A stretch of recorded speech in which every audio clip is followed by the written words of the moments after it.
सूर्योदय में तो केवल एक ही प्रहर शेष है वैद्यराज। हे राम, वैद्यराज ने कहा था संजीवनी बूटी चमकती है, लेकिन यहाँ तो इस पूरे पर्वत पर हजारों जड़ी बूटियां चमक रही हैं। मैं संजीवनी को कैसे पहचानूं? यदि गलत बूटी ले गया तो अनर्थ हो जाएगा और एक एक जड़ी को परखने का समय मेरे पास नहीं है। हे मेरे वीर भाई लक्ष्मण, अपनी आंखें खोलो।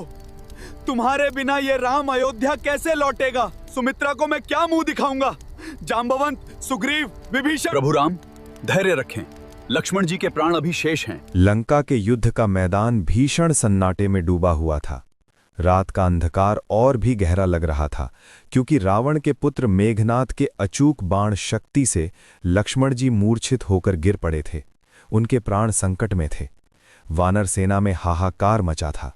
स्वयं भगवान श्री राम, जो पूरी दुनिया का दुख हरते हैं, आज एक साधारण मनुष्य की तरह अपने छोटे भाई का सिर गोद में रखकर विलाप कर रहे थे। हे मेरे वीर भाई लक्ष्मण, अपनी आंखें खोलो।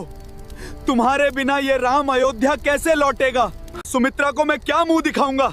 जांबवंत, सुग्रीव, विभीषण, कोई तो उपाय बताओ, मेरे भाई के प्राण बचा लो। विभीषण के सुझाव पर लंका के सबसे ज्ञानी चिकित्सक सुषेण वैद्य को बुलाया गया। सुषेण वैद्य ने लक्ष्मण जी की नाड़ी जांची और उनके चेहरे पर चिंता की लकीरें गहरी हो गईं। प्रभु राम, धैर्य रखें। लक्ष्मण जी के प्राण अभी शेष हैं, परंतु स्थिति अत्यंत गंभीर है। इन्हें बचाने का अब केवल एक ही उपाय है। कैसा उपाय वैद्यराज? आप जो कहेंगे हम वो करेंगे। बस मेरे लक्ष्मण को बचा लीजिए। प्रभु, उत्तर दिशा में हिमालय के द्रोणागिरी पर्वत पर संजीवनी बूटी मिलती है। यदि सूर्योदय होने से पहले वो बूटी यहाँ आ जाए तो इनके प्राण बच सकते हैं। प्रभु, यहाँ से मीलों दूर उत्तर दिशा में हिमालय के द्रोणागिरी पर्वत पर संजीवनी नाम की एक दिव्य बूटी मिलती है। वो बूटी रात के अंधेरे में भी चमकती है। यदि सूर्योदय होने से पहले वो संजीवनी बूटी यहाँ आ जाए और उसका लेप लक्ष्मण जी को लग जाए तो इनके प्राण बच सकते हैं।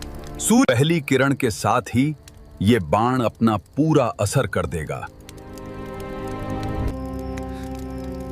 सूर्योदय में तो केवल एक ही प्रहर शेष है वैद्यराज। जैसे ही राम जी के मुख से ये बात निकली, वानर सेना के बीच से एक विशाल और तेजस्वी आकृति आगे आई। वो राम भक्त हनुमान थे। उन्होंने श्री राम के चरण पकड़ लिए। प्रभु, आपके रहते इस संसार में कुछ भी असंभव नहीं है। आपका ये दास अभी जीवित है, आप आज्ञा दें। हनुमान, मार्ग लंबा है और समय बहुत कम। रास्ते में रावण की मायावी शक्तियां भी तुम्हें रोकने का प्रयास करेंगी। प्रभु श्री राम का नाम जिसके हृदय में हो, दुनिया की कोई शक्ति उसका मार्ग नहीं रोक सकती। आप निशंक रहे प्रभु। जय श्री राम का सिंहनाद करते हुए हनुमान जी ने एक विशाल छलांग लगाई और आकाश में उड़ चले।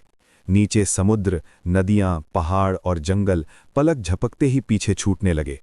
काल नेमी जैसे मायावी राक्षसों का वध करते हुए वे हिमालय के द्रोणागिरी पर्वत पर पहुंचे, लेकिन वहां पहुंचते ही वे दुविधा में पड़ गए। हे राम, वैद्यराज ने कहा था संजीवनी बूटी चमकती है, लेकिन यहाँ तो इस पूरे पर्वत पर हजारों जड़ी बूटियां चमक रही हैं। मैं संजीवनी को कैसे पहचानूं?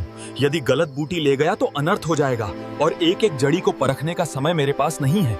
क्या करूं? जय श्री राम का नाद करते हुए हनुमान जी ने अपना आकार बढ़ाया। अपनी विशाल भुजाओं से उन्होंने उस पूरे द्रोणागिरी पर्वत को जड़ों से उखाड़ लिया और उसे अपनी एक हथेली पर रखकर लंका की ओर उड़ चले। हाँ, जब समय कम हो और संकट बड़ा तो समाधान भी बड़ा ही होना चाहिए। उधर लंका में क्षितिज पर लाली छाने लगी थी। सूर्योदय होने ही वाला था। राम जी की आंखों में निराशा छाने लगी थी कि तभी प्रभु, ऊपर देखिए, आकाश में पवन पुत्र हनुमान आ गए। भैया,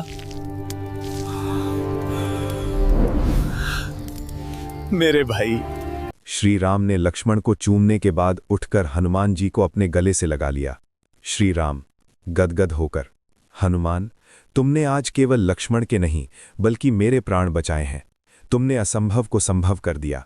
भरत मेरे लिए जितना प्रिय है, आज से तुम भी मेरे लिए उतने ही प्रिय हो। तुम्हारे इस उपकार का ऋण मैं कभी नहीं चुका पाऊंगा। उसके बाद फिर हनुमान ने बड़ी ही प्रसन्नता से कहा, प्रभु, मुझे लज्जित न करें। ये दास तो केवल एक साधन मात्र है। शक्ति तो आपके नाम में है। जहां राम है वहां अमंगल हो ही नहीं सकता। मेरा तो बस एक ही स्थान है, आपके चरणों में। हनुमान जी की इस अटूट भक्ति को देखकर सारी वानर सेना खुशी से झूम उठी और चारों ओर सियावर रामचंद्र की जय और पवन सुत हनुमान की जय के जयकारे गूंजने लगे।